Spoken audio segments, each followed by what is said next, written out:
мынау наурызда болған жағдай ғой, иә, бәріңіз көрген шығарсыздар, иә, не деген адамгершіліктен жұрттай оңбағандық деймін. Адамда бір адами кішкене болса да бір жанашушылық, бір қасиет болу керек қой, негізі ше, бір аң болмағаннан кейін деймін да. Жарайды, рұқсатсыз сатып жатыр, иә, әйтеуір бір мейрамды пайдаланып, бір ақша жасап қалайықшы дейді ғой. Оның өзінде жетіспеушіліктен сондайға барады ғой, байғұс халық, қарапайым халық, иә. Еріккеннен сол жерге барып отырмайды ғой, олар бір нәрсе сатып, көже жасап сатып, оның өзі оңай емес. Мен мынаны көріп, оңбаған ғой мыналар, осыны істеп, ана басып, құлатып, ана әйелдерді шырылдатып жатқандар, оңбағансыңдар ғой. Жарайды, олар заңсыз сатып жатыр дейікші, рұқсат алмай. Жарайды, ескертіңдер болды, иә, сатпаңдар деп айтып, иә, қайтыңдар, тараңдар деп, иә. Оны бас алып сатып алған нәрселер, сатып жатқан нәрселерін құлатып, шашып, обалғып, деймін. Мыналар вообще бар ғой, сөзім жоқ қой. Обал болған екен. Қара тер, ақ тер, көк тер болып түнімен дайындаған тамағын наурыз күні лақтырып, қопарып, еще үстіне штраф салдырған болар, обалай. Мен иногда ойлаймын, біздің қазақ халқына біздің полиция қасау деймін осы.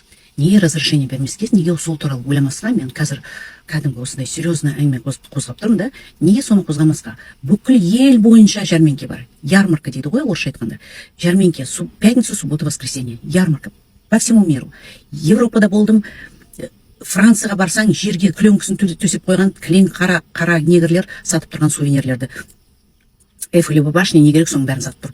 Любой жерге барсаң, вся Европа забита ярмарками. Киімдер, старый киімдер сатады, үйінің киімдерін сатады, разрешение береді. Мен бұл туралы айтып тұрған жоқпын, бардак вокзал емес. Менің айтып тұрғаным пятница мен суббота, воскресенье жұмыстан кейін біздің келіндер, біздің жеңгелеріміз керемет тамақ пісіреді. Мен, например, Оралдың қызымын.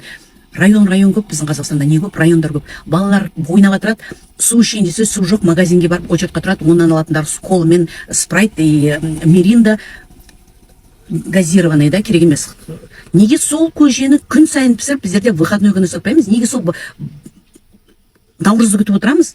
Шалабын керек пе, айраның керек пе, біздің жеңгелеріміз, аналарымыз бәрі керемет қылып пісірді. Это натуральный продукт. Үйден пісіріп, өздердің клубникасын ба, жас қыздар қазір сатып, дайындап, налог төлемей, ештеңе төлемей, аккуратно қылып мынандай столдарын қойып, уақытымен осындай уақытта тұрып, осындай уақытта бітет дегенге келтіріп, неге істеткізбей, неге жағдай бермеске, соған мен түсінбеймін соны.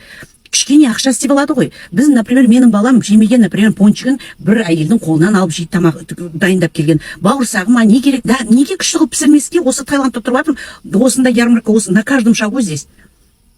Сіздер ойлайсыздар, я менің бір топас подругам бар еді, бір досым айтқан сөйлеп, ойбай, біздің қазақтарға берсең деген, барықтырып жібереді, сыған болып кетеміз, бүйтіп кетеміз, не надо ондайды деп. Қызық емес қой, дымда жоқ қой біздің Қазақстанда, бір кішкене живность болу керек қой, живой сондай. Біздің Қазақстаннан, бүкіл елде бару үшін, Қазақстаннан таза ел жоқ, қазақтардан басқа таза адам жоқ өмірде. Уақытымен берсең, аккуратно қылып, сондай қылып, сату выходной күндері жұмыс істеп алады. Мен өзім алар едім, сол көжені, сол пончикті, сол пирожныйды, сол істеп атқан бауырсағын, сол өзім алар едім. Біздерде болмайды дейсіздер ма? Болады. Біздерге просто запрет дейді, болды, болмайды деп штраф қойып қояды. Сонда не істейді қазір? Балаларым, жас қыздарымыз жұмыс істемейді, жұмыс жоқ. Үлкен кісілер қарап отыр, зарплата мизерная. Хотя бы осындай жағдайды неге бермейді?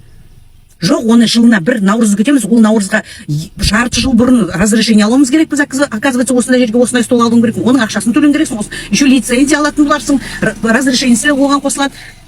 Құдай салмасын, неге Қазақстан кішкене бір жақсы, современный болып қарамаймыз өмірге былай жағдай беріп. Оны біздің жігіттер істемейді, оны біздің қыздарымыз істейді, келіндеріміз істейді, қолдардан бәрі келеді олардың. Тап-таза қылып, мен деген сыртқа шыққанда магазиннің тамағын алмай, мен сол сырттағы біздің үйден пісіріп алып келген, мына ыстық буы шығып тұрған тамақ жегім келеді. Неге істемеске, неге жағдай бермеске? Осы сұрақтарыма жауап жоқ. Қалай деп ойлайсыздар сіздер? Қандастар. Наурызға бармағалы көп болып, биыл бардым. Барсам сол ешнәрсе өзгермеген екен. Мәдениет басқармасының басшылары сол идеология бойынша әкімнің орынбасары сын айтпас екен, соған мас екен деп барын салып жүгіріп жүреді. Әкім орынбасары әкімге ұнасын деп шапқылап жүреді, бірақ ол әкімге ешқандай қызық емес.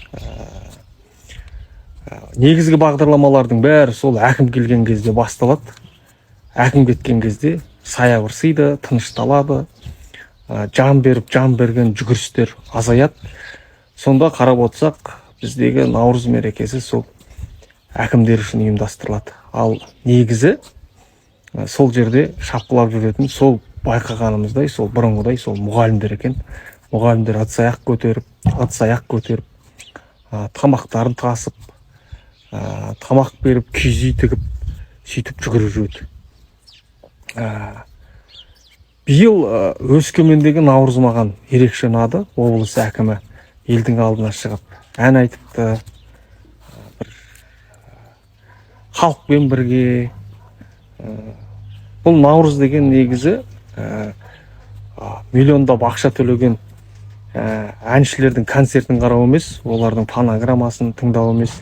Наурызда негізі адамдар өзлері ән айтса, өзлері би билесе, өзлері қол күрестірсе, сөйтіп бір халықтың өзі араласып жатса, айналысып жатса, сонда бір халықтық сипат болады деген ойдамын.